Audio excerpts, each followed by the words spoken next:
Did you know that at your fingertips you can know what's your air pressure in your tire? Exactly. How, you may say?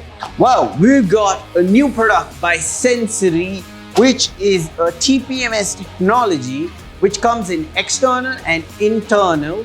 Well, we have put the external and we recommend all the motorcyclists to put external. Internal is good for cars.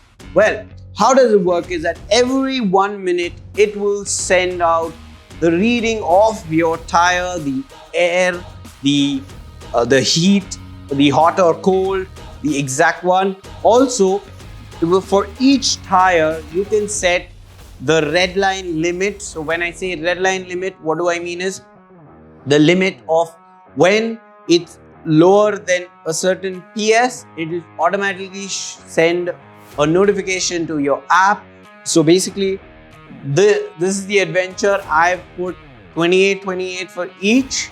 So I've set 25 to be as lower limit for both the tires. Sometimes rear, some people put a little bigger so that you need a little more air. So you can set it according to that. So I put 25. So when it hits 25 or below 25, automatic notification comes to my phone saying that your tire pressure is lesser than 25, or it'll show the exact one. Suppose it is at 9, it'll come at 9. It does that work. So now I don't need to worry, or you don't need to worry while touring or while filling air, or while filling fuel, that what is my tire pressure sensor, and worry about punctures or anything. You can drive befikar because don't have to worry anymore.